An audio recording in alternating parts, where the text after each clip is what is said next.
Hey guys, welcome back to another video, and today we will be reviewing the Neca 2014 Godzilla reissue.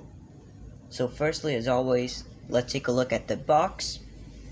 So here on the front, you can see a shot of Godzilla from the movie with some helicopters and the halo jumpers, I think they're called, with the Godzilla logo there.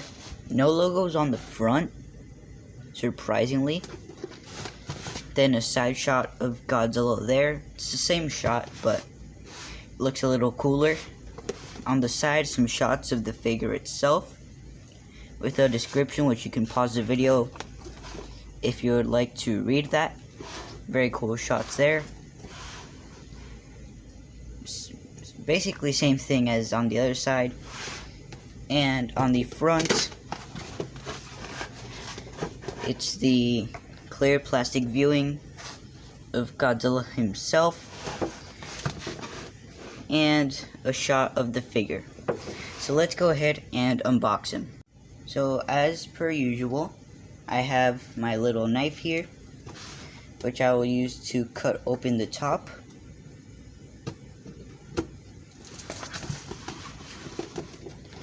And we can go ahead and open it. And here is Godzilla. So just gonna cut that thing there.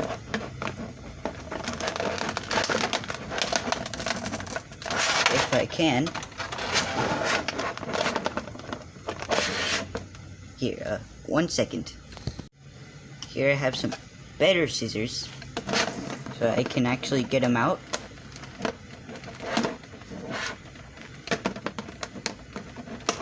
Alright, and now let's cut the wire, and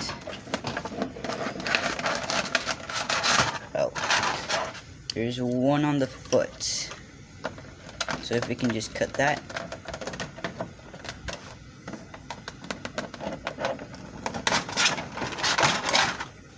And Godzilla is out. So now I just need to assemble him because the tail is still in the clamshell. So I'm just gonna do just that.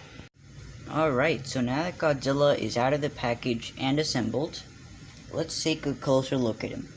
So firstly, let's take a look at the Sculpt and Paint. So on here, the sculpt is almost the same as on the Neca 2019 Godzilla, which I do have right here. So the first obvious clear difference is in the spines. So for the 2014 Godzilla, they're like shorter, more actual like spike-like, while on the 2019, they're more like the 1954 Godzilla spikes. They have like better design overall and like a lot larger. Also on the 2014, the like plates on the neck aren't as pronounced. You might see that there. The tail is also shorter on the Neca 2019. As you can see there, it's a little bit shorter.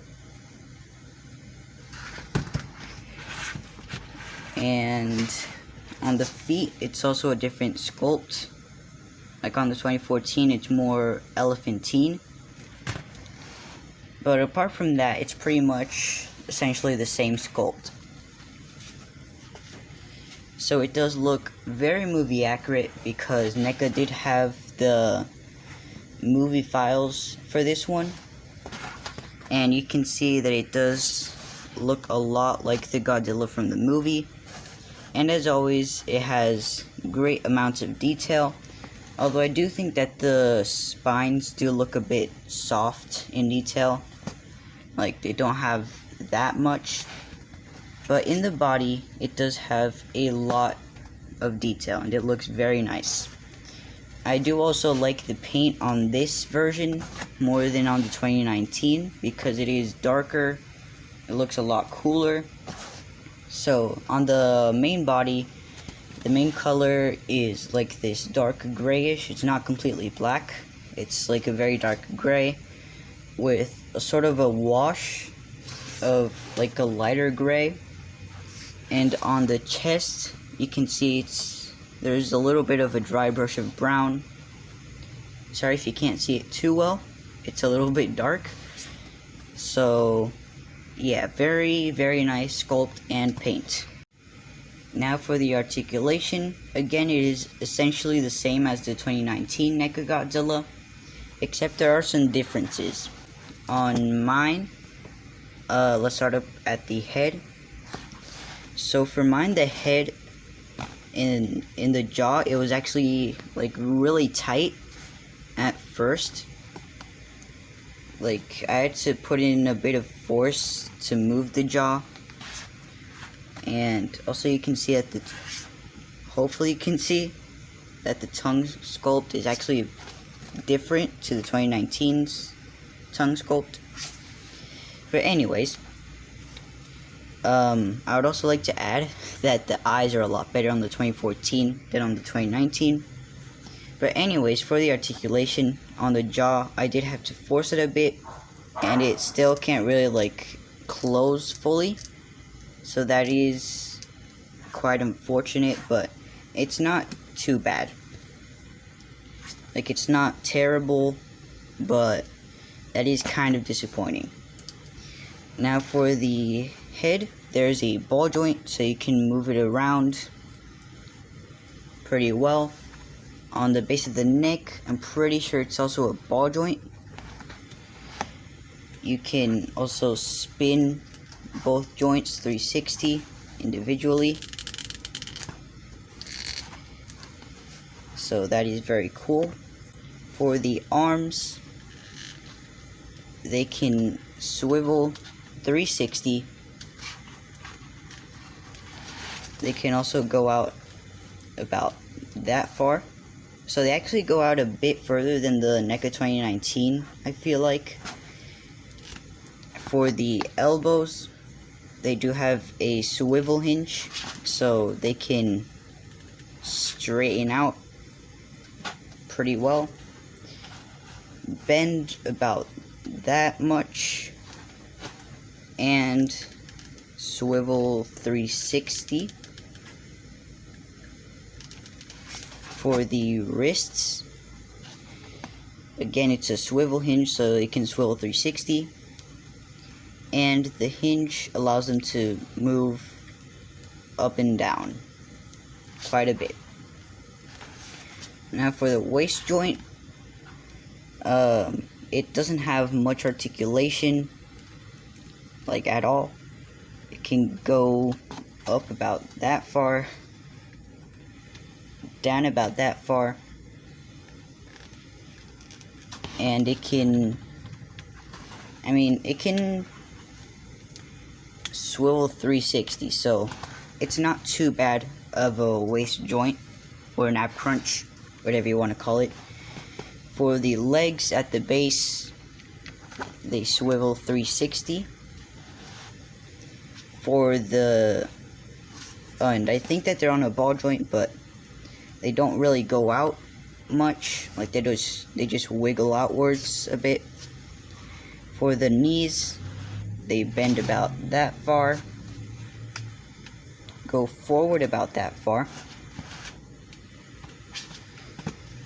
and then they have a ball joint for the ankles, so it can go down about that far, up that far, and they can rock side to side. And then it comes to the tail, which has 3 joints, like one there, second there, and third, and then the tail pops into a ball joint, but it is a bendy wire, like this entire piece that you connect. So I personally don't like this bendy wire as much as the joints, but it does still give you a pretty good range of motion. Now do be careful with the bendy wire, as it can break pretty easily, and it can like pop out of the tail sometimes, especially on this one, since there's a lot of excess plastic where the bendy wire isn't there. So I'll just be careful with the tail. That's why I'm not going to bend it a lot. But yes, there is a bendy wire for the tail. So that is pretty much it for the articulation. So overall, this is a very great figure. A reissue of Neca's first ever Godzilla figure. And I think that they really nailed it with this reissue. And I really like this figure overall personally. So anyways, if you guys enjoyed this review, found it useful, please consider leaving a like and subscribing for more Jurassic and Godzilla content. And I'll see you guys later. Goodbye.